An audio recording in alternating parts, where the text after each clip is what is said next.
right, we're going to discuss Machiavelli's The Prince. And we have with us Father Pat Rogers, Professor John Horgan of DCU, John Waters of the Irish Times, and Iseult Honan, who is a politics lecturer at UCD. Pat Rogers has done a CD which contains all the great works of classical works and... Let's not exaggerate now, Vincent. All is a very dangerous word to use. A lot of them. There's 1,050 books on it. It's called classic texts, and they're mostly out of copyright. And those that are still in copyright, I think I have gotten permission from the relevant people. If I haven't, I'll be on a bus out of here sometime soon. Anyway, reference library. How did you get involved in doing this? I suppose I'm a bit of a computer buff, have been for 20 years, and as more and more stuff came on the internet that looked interesting, and the problem was it was there this week, it was gone next week. I began to collect it when I could get it, and then I began to put it together into a single package for students, and we're into our 3rd edition now, and it's going well in the States. So, and how can people buy it here? Well, they can buy it here from my website called librarycd.com. Let's say that once more. librarycd, all one word, .com.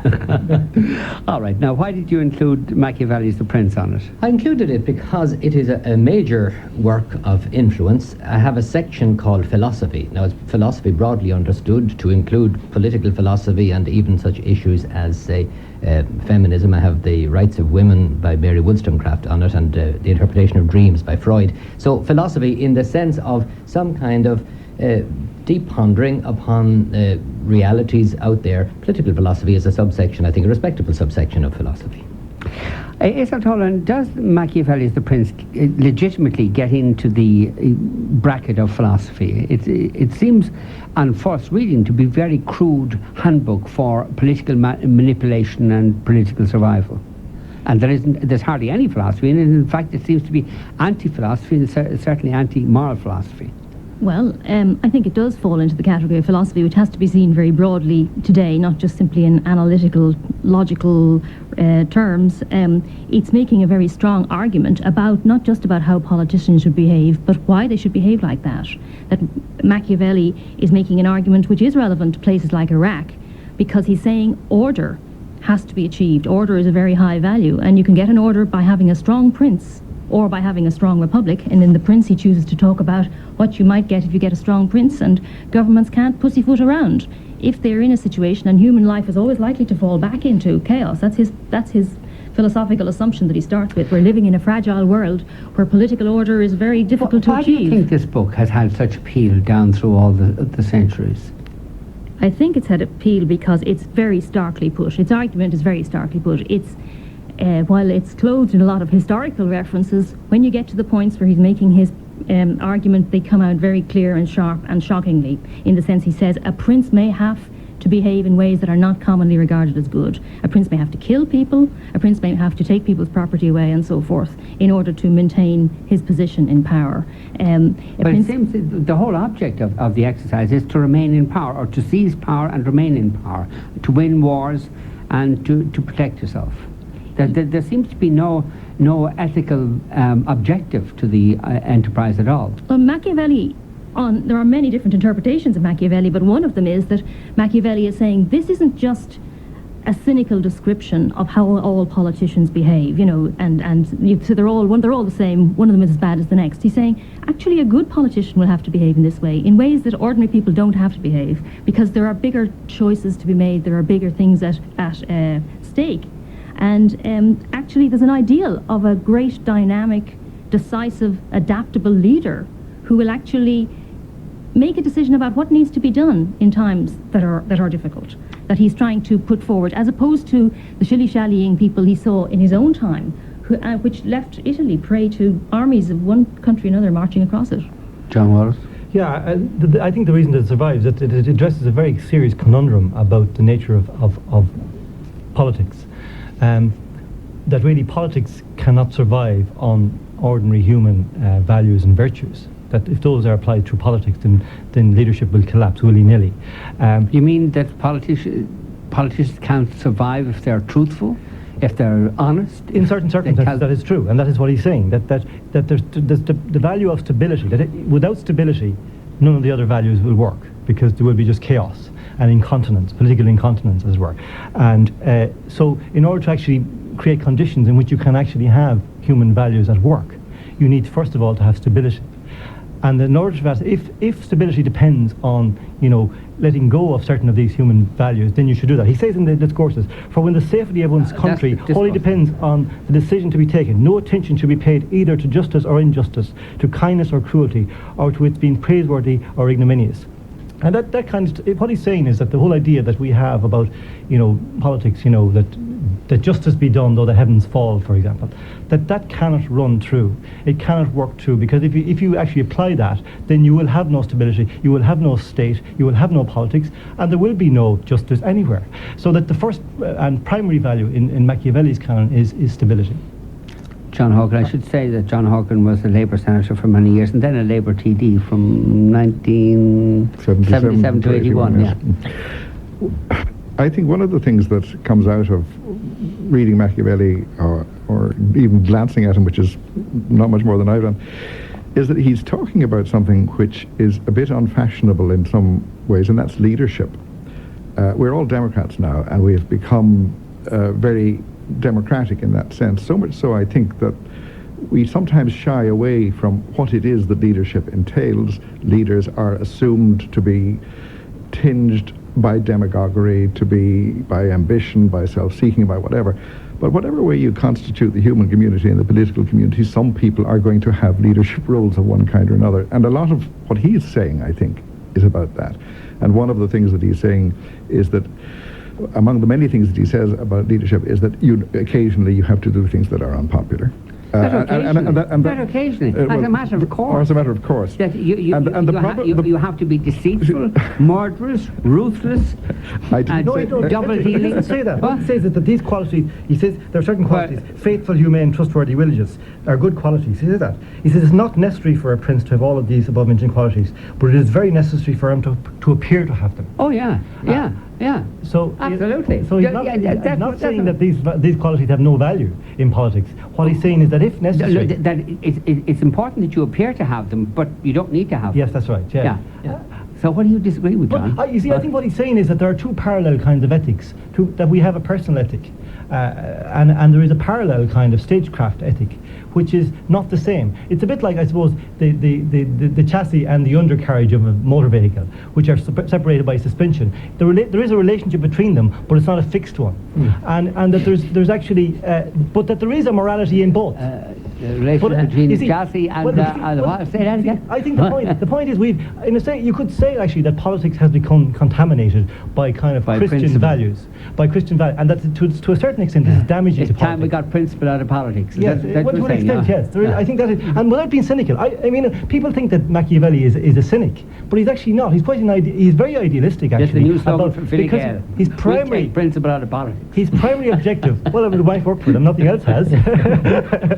And actually, they're quite Machiavellian in their own way. The history of Fine Gael. Come to think, that's how Fianna Fáil have succeeded, I suppose, isn't it? Well, one of his principles, and it is in fact the title of his last chapter in The Prince, is to liberate Italy from the barbarians. We've got to situate him in his time. He was in the early Renaissance. He was born into an Italy that was very fragmented, where the Spaniards at one time and the French at another dominated. I think one of his ideals was for Italy, for the Italians, for some kind of a coherent state. He was trying to describe rather than prescribe, describe what kind of leadership would work. He was a Republican, in fact. Well, he was a Republican for a good deal of his time. I think he wavered because he lived in very troubled times. And then he sold out totally. But the Prince, there's this cringing well, he was born homage. He was born under a virtual monarchy. Prince at the beginning of the thing. He's born under the Medici when it's actually a very high time in Florence, a very productive time under Lorenzo the Magnificent. He then becomes himself quite an important official in the short-lived Republic, which interestingly was introduced by the troublesome sermons of the Dominican friar Savonarola. Savonarola more or less got the Medici to become unpopular. And one of the things that he writes, a chapter heading in The Prince, is that the prince must avoid being despised and hated. So if you like, there's a little principle there at least. He must at least gain and retain the respect of his subjects. Oh, but he also says it's very necessary for the subjects to fear him. Yes. If when it comes to a choice between being loved or being feared is far more important because. But he must love is avoid very being fickle. despised. Why? He says that since men love at their own pleasure Yeah. and fear at the pleasure of the prince, a wise prince should build his foundation upon that which belongs to him, not upon that which belongs to others. I mean, that makes sense. There's a logic to that. In other words, men can withdraw their love, but they cannot withdraw their fear. We have actually, Joe Taylor's read, we've recorded extracts of this, and Joe Taylor's read an extract to do with this love and fear bit. The following question arises: whether it is better to be loved than feared, or the reverse. The answer is that one would like to be both the one and the other. But because it is difficult to combine them, it is far better to be feared than loved if you cannot be both. One can make this generalization about men. They are ungrateful, fickle, liars, and deceivers. They shun danger and are greedy for profit. While you treat them well, they are yours. They would shed their blood for you, risk their property, their lives, their children, so long as I said above, as danger is remote. But when you are in danger, they turn against you. Any prince who has come to depend entirely on promises and has taken no other precautions ensures his own ruin. Friendship which is bought with money and not with greatness and nobility of mind is paid for, but it does not last and it yields nothing. Men worry less about doing an injury to one who makes himself loved than to one who makes himself feared. The bond of love is one which men, wretched creatures that they are, break when it is to their advantage to do so. But fear is strengthened by a dread of punishment, which is always effective. The prince must nonetheless make himself feared in such a way that if he is not loved, at least he escapes being hated. For fear is quite compatible with an absence of hatred. And the prince can always avoid hatred if he abstains from the property of his subjects and citizens and from their women. If even so it proves necessary to execute someone, this is to be done only when there is proper justification and manifest reason for it. But above all, a prince must abstain from the property of others, because men sooner forget the death of their father than the loss of their patrimony. It is always possible to find pretext for confiscating someone's property, and a prince who starts to live by rapine always finds pretext for seizing what belongs to others. On the other hand, pretexts for executing someone are harder to find, and they are less easily sustained. Some of this is great, isn't it? I love the bit. What do you think of this, John Waters, that one can make this generalization about men? They are ungrateful, fickle, liars and deceivers. They shun danger and are greedy for profit. While you treat them well, they are yours. They would shed their blood for you, risk their property, their lives, their children, so long as I have said above, as danger is remote. But when they are in danger, they turn against you. That's men for you now. It's a fair assessment of the situation. I mean, he is an amoral realist, really. You know, he looks at the worst possible scenario because that is what you can expect. If you're in politics, you should always expect the worst. And that's the whole logic of it. That if you actually are in politics and you're an idealist and you're expecting people to behave well, then you're likely to be disappointed. Whereas in politics, as we say, if you are...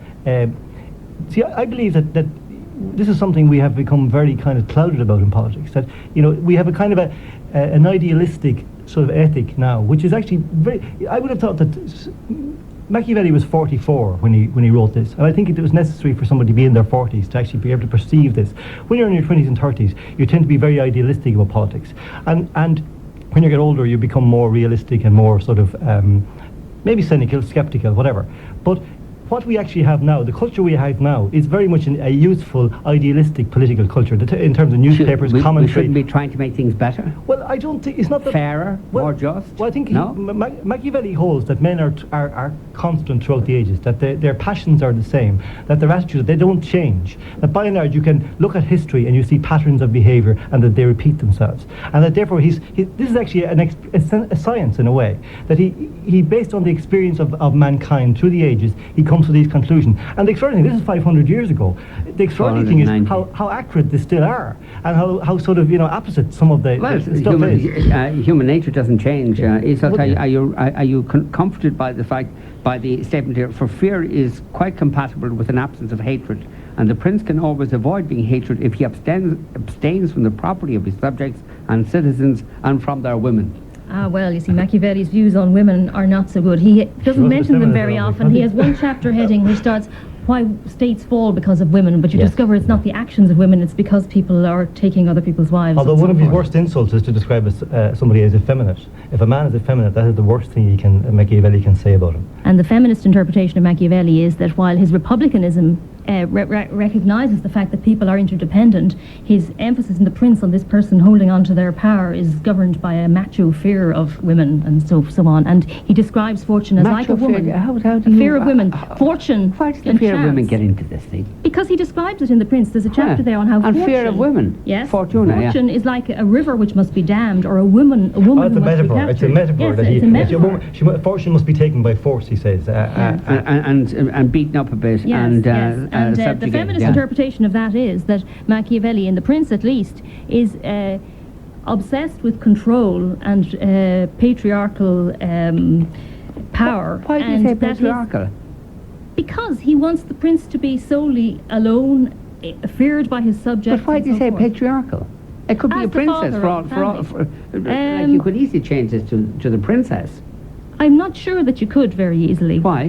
Because for Machiavelli, the concern that he has, at least in some interpretations, the concern that he has for independence, for absolute sovereignty, is one that is more represented in a certain kind of masculinity than is represented in people who accept the interdependence and the Like Margaret Thatcher? different people.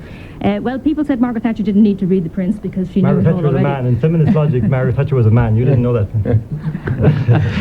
Well, of course, even well, the imagery, he suggests that if a prince has to choose an animal for his logo or for his symbol, it should be a cross between the fox and the lion.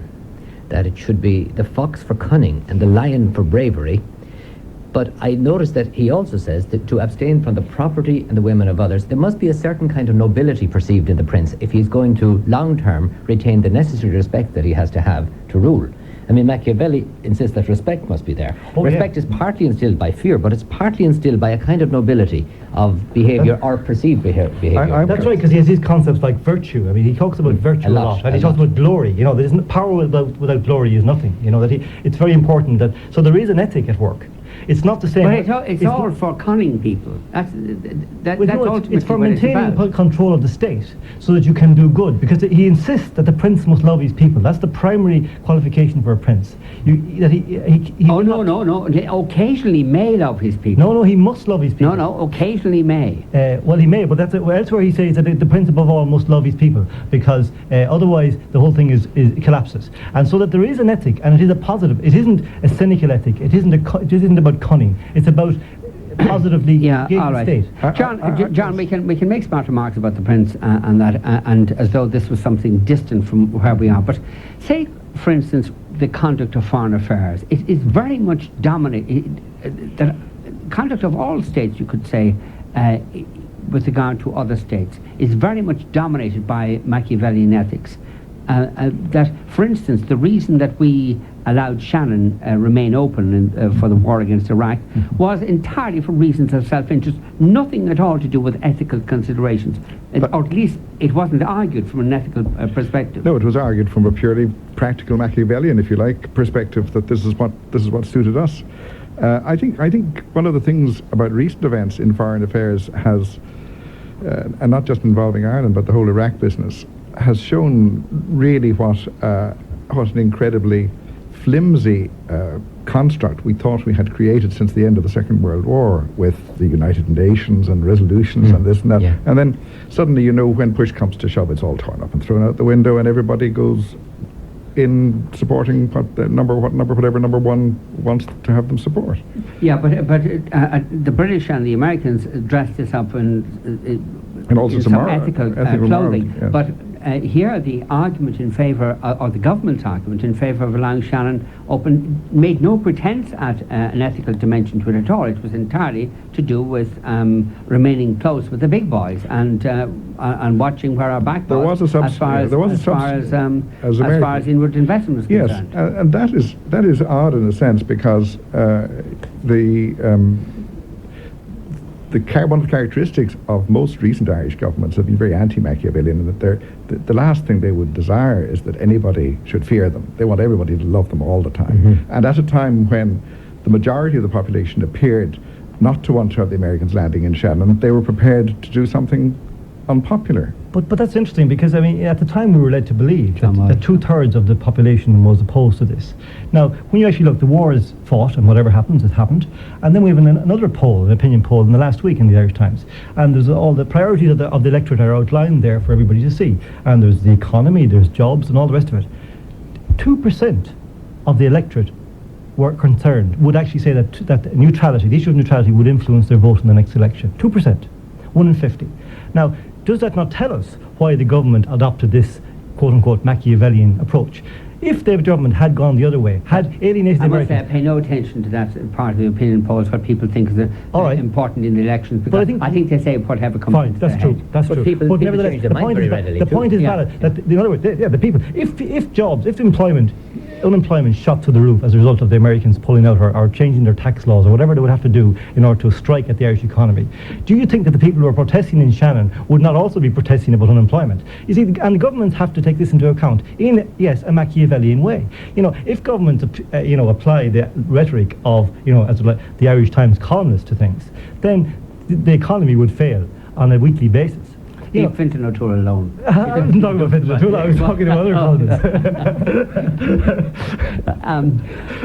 Iseult, the controversy that arose today about Michael Woods sending out these letters to principals of schools that had applied for reconstruction grants, and nothing happened afterwards. I suppose that could be a term Machiavellian. I know Michael Woods has argued that, he didn't intend it to be Machiavellian. He expected this to go ahead, and unfortunately he wasn't part of the new government, and had he been, everything would have been fine. But nonetheless, there is suspicion that there was a Machiavellian intent here. Yes, well, I think it shows there's some truth to Machiavelli says you cannot always keep your promises, and because politics is about chance and necessity, and the situation continues to change. So people who try to hold on to promises can sometimes land themselves into worse trouble than before. On the other hand, if people make short-term promises in a very cynical way just before an election, it's that possibly looks Machiavellian, but not very successfully Machiavellian, because a real Machiavellian politician doesn't get found out. A real Machiavellian politician must be able to engineer it so that people don't remember the promises, or that they can be reinterpreted. In fact, Machiavelli seems to be quite reserved about the question of promises or generosity or more in favour of parsimony, as this extract will show. Chapter 16, yeah. I say it would be splendid if one had a reputation for generosity. Nonetheless, if you do in fact earn a reputation for generosity, you will come to grief. This is because if your generosity is good and sincere, it may pass unnoticed, and it will not save you from being reproached for its opposite. If you want to acquire a reputation for generosity, therefore, you have to be ostentatiously lavish. And a prince acting in that fashion will soon squander all his resources, only to be forced in the end, if he wants to maintain his reputation, to lay excessive burdens on the people, to impose extortionate taxes, and to do everything else he can to raise money. This will start to make his subjects hate him, and since he will have impoverished himself, he will be generally despised. As a result, because of this generosity of his, having injured many and rewarded few, he will be vulnerable to the first minor setback, and the first real danger he encounters will bring him to grief. When he realizes this and tries to retrace his path, he will immediately be reputed a miser. So a prince cannot practice the virtue of generosity in such a way that he is noted for it, except to his cost. He should, if he is prudent, not mind being called a miser. I'm sorry for not asking Joe Taylor to read this in Bertie's accent. I think it might have had more authenticity. Do you want to make a point? Well, I think that we have seen, I'm not commenting on any particular political party, but we do tend to go for boom and bust. We don't plan ahead long term. It seems to me we should situate Machiavelli as a Florentine, and they were always admirers of subtlety in that particular area. I think the Florentines of the Renaissance were a very sophisticated bunch, and I imagine he would have been a good chess player. He would have been thinking several moves in advance, and there wouldn't be this business of plumping everything on getting the vote today, which you'd then have to turn around and deny tomorrow. I think one of his virtues was as much consistency as was possible given the changeability of events, so the prince would hold on to his state. Also, I think you should situate him within a glorious period in Florence, where Lorenzo, who had the sobriquet the Magnificent, still lost his state. So he'd be a good example of the man who was excessively liberal and who was still thrown out of office. There was a book, actually, Gary Hart, the former Democratic presidential candidate, wrote a book some years ago, published in America, called The Patriot, which was kind of like a parody of the Prince for modern politics. And he dealt with a lot of these issues in their modern context. It was very interesting. But one of the things he said about this notion of democracy and these kind of ethics is, he said, citizens and electors are rightly exasperated by a leader who too easily capitulates to their unrealistic, paradoxical or vacillating demands. So then he said that there's no constancy about the electorate in polls tell us, even about elections tell us. So therefore a leader has to in some way transcend that by having certain princely characteristics which are not necessarily the opinions. I mean, it's as much a fault of a politician to be too easily capitulating on a daily basis to the will of the electorate as it is to be resisting but that. This is what we have all the time, and I think what happened, the decision on the SARS issue of the last weekend seemed to me to be redolent of a government that had lost its nerve and a minister that had lost its nerve, running in the face of whatever crisis had blown up for the time being, above all protecting his back, and coming to a disastrous decision that I think a lot of people will in the longer term think this was terribly unfair. I think so, and I think the drink thing that's out today is another example of it. I think it's government by tailwind, and an amazing thing that Bertie is promising to do everything that the policy documents that he quoted said wouldn't work.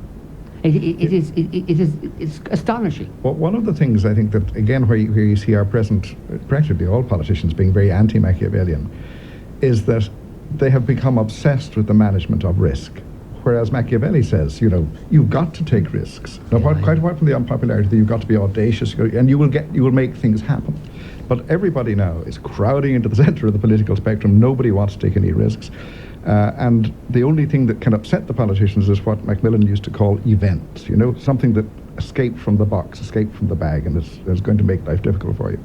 But I think he says, I think his stress on risk-taking is something that politicians might rediscover to their advantage, not least because I think ordinary people, however you describe them, however Machiavelli describes them, sometimes will respect and support politicians who take risks precisely because they're the kind of risks that they somewhere in their guts might want to take but haven't got the strength or the energy or the power to take themselves. One of the big points which I think is interesting, and Iseult, I think you made reference to this earlier on, is a point that much more associated with Thomas Hobbes than with Machiavelli, and it was the need for a Leviathan, the need for a state to control things. That's number one. People need order, and that in Iraq at present, here that people are, society is broken down because there is no order. There is no way of regulating people's conduct vis-a-vis each other. And this was a preoccupation of Machiavelli as well. Yes, I think it certainly was. That's the bottom line, and that's why somebody called him a Republican for hard times. In hard times, you need a strong leader, and you can't create political order. It's easy to break down political order, but it's much harder to create political order, as we now see in Iraq. It's easy to take things away. It's not easy to introduce them. You abolish rates, you abolish university fees. Very hard to put them back, to increase taxes again. So political order for Machiavelli is something that's got a natural tendency to disintegrate. And to create it, you need a strong person. Even if you want a republic, you need a founder. You need like Romulus, who created Rome, or whatever it might be. You need a strong person. You need a strong government. That's the beginning of any possibility of democracy and consultation and so forth. Vincent, could I Pat. just note in passing that The Prince is not the longest work of Machiavelli's, and he has a very much longer work on Republican government, which he produces under the guise of being discourses about the books of Livy on ancient Rome. But in fact, he's making parallels all the time between how the ancient Roman Republic worked and how the republics of his time work. And it is a much less apparently cynical book. It's much more descriptive of things that work. I think the positive side of Machiavellianism is pragmatic, what works. Also, on a I necessary suppose principle of order being another thing needed. that's interesting about it is that if you look at it as a work of psychology, that it really is a work of psychology. He's looking at what turns people on and turns people off, why people support a particular leader and why they don't, what makes them afraid and supportive, what makes them hate and oppose, etc. And in that respect, as a work of psychology, it's fascinating, John. It is it's very realistic. It's common sense, really. You know, in many ways, it's not cynical. I mean, you know, it may sound cynical because we're so used to kind of platitude and piety at the public, on the public stage. But he's actually just calling it like it is. You know, like he's very clear about in the discourses. Like he says there are three different kinds of government: principality, aristocracy, and democracy, and each tend to disintegrate. Principality disintegrates into tyranny, aristocracy into oligarchy, and democracy into anarchy.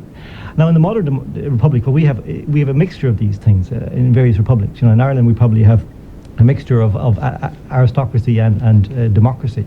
But, you know, you can overdo the democracy as well. And that's what he says, that you do need it sometimes. Tell us how you can overdo the democracy bit, John. Well, you know, I think the whole this kind of capitulation that we've been talking about to opinion polls and Why is that overdoing the democracy? Because What's democratic about that? the public keeps changing its mind at every, and the public isn't informed enough, or the public is kind of vacillating between different alternatives. So you associate democracy with opinion polls, do you? Well, the kind of hyper democracy that we're developing, you know, where we actually have on a fortnightly basis a new poll which we're told is going to push the government this way or the other.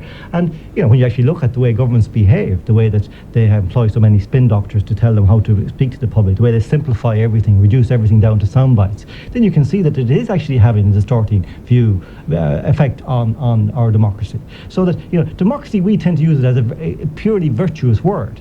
You know, it's like Christianity in that sense, and which is for the same reasons may not be, you know, unambiguously virtuous. You know, democracy can lean in a negative direction as well as a positive one. It needs to be corrected by leadership and by character and by certain other values. I read a book recently, John, you might have read it too, Bush's Brain, and it's about this guy Karl Rove, who's the guy who got Bush together to run for the governorship of Texas and then set him up to run for the presidency of the United States, and seems to be running things in the White House now based on opinion polls.